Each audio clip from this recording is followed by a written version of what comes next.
England, October 1814. An officer, disfigured by the loss of part of his nose, sits anxiously as the final bandages are removed after undergoing a groundbreaking reconstructive surgery.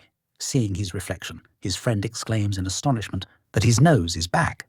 The surgeon, Joseph Constantine Carpew, has just performed England's first successful rhinoplasty. But Carpew's revolutionary procedure wasn't entirely his own invention. His inspiration came from the work of a physician known as the father of surgery.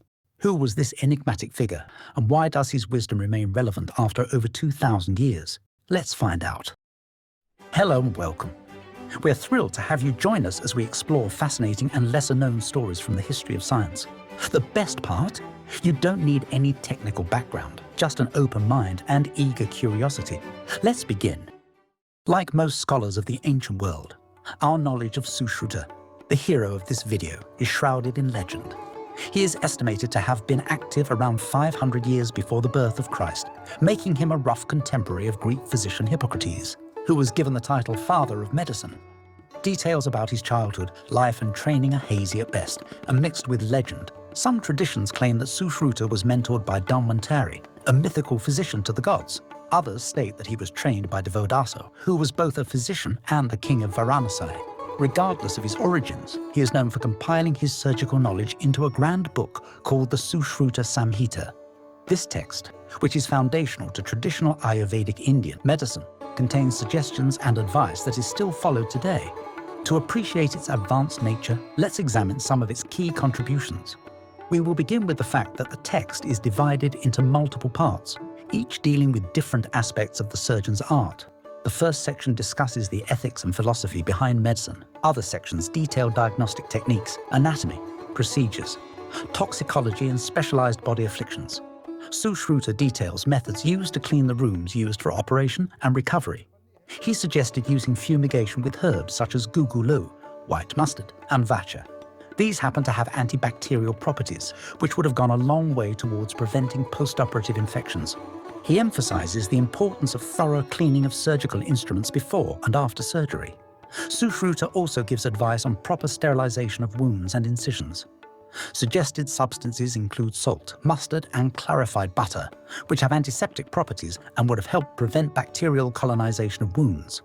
As for surgery, the Sushruta Samhita describes how to perform over 8 basic surgical procedures, from suturing and incisions to scraping and excision. Over 300 different surgical procedures and 120 instruments are also detailed in this groundbreaking work.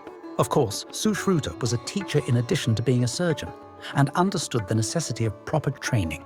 He even says, "Theory without practice is like a one-winged bird that is incapable of flight."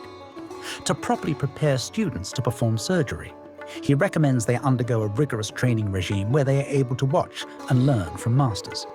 They would also practice surgical cuts for years, starting on vegetables, then moving on to animal carcasses. Finally, they would dissect human cadavers that had been specially prepared by being soaked underwater for a period of days, so each layer could be easily peeled back. By the time students were ready to operate on humans, they would have already developed advanced skills and precision. In the days before anesthesia, surgery could be an agonizing ordeal. For many, alcohol and restraints were often the only way people could get through such procedures. But Sushruta was far ahead of his time here as well, as he discusses the benefits of using opium and cannabis as ways of managing pain during surgery and recovery. What's more, he also recommends post-surgical physical therapy that begins at light intensity, which gradually increases as the patient heals. When the Sushruta Samhita is compared to other medical practices in the ancient and medieval world, it becomes obvious how advanced this landmark work actually is. Contemporary Greek physicians made strides in medical theory, but their knowledge of surgery was not nearly as advanced. Similarly, traditional Chinese medicine generally preferred non-invasive treatments, as cutting the body was seen as taboo. Medieval Europe would have absolutely benefited from knowledge of the Sushruta Samhita, as most medicine at the time was based around the mistaken four humours theory of disease. European surgical knowledge only began to match that described in the Sushruta Samhita by the early 19th century, particularly with the advancements in aseptic techniques, anesthesia, and anatomical studies. Today, the surgery that Sushruta is probably most famous for is nose reconstruction, or rhinoplasty. Amputation of the nose was a punishment in parts of ancient and medieval India. Additionally, accidents and battle wounds could also result in the loss of a schnoz. Sushruta's text describes using skin from the cheek and molding it into the shape of a nose. This procedure required extreme dexterity, effective hygiene practices, and mastery of surgical technique to be effective.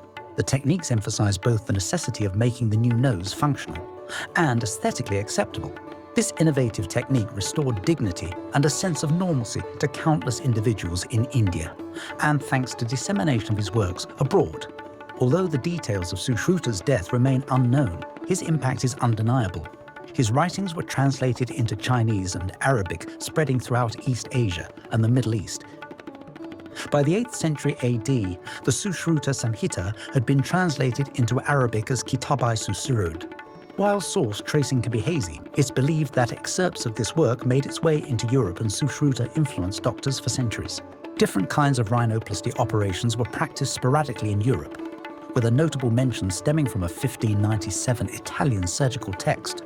However, few records or mentions of it exist until the early 1800s, when reports of a successful nasal reconstruction in India made its way to England. That brings us to the doctor at the beginning of this video, Joseph Constantine Carpew. By successfully performing the procedure, he made himself a part of a chain of knowledge that can be traced directly back to Sushruta.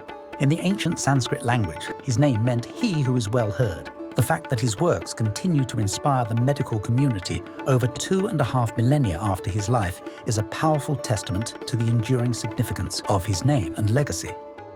Thanks for watching. If you enjoyed this video, please like, subscribe, comment, and share. It's really appreciated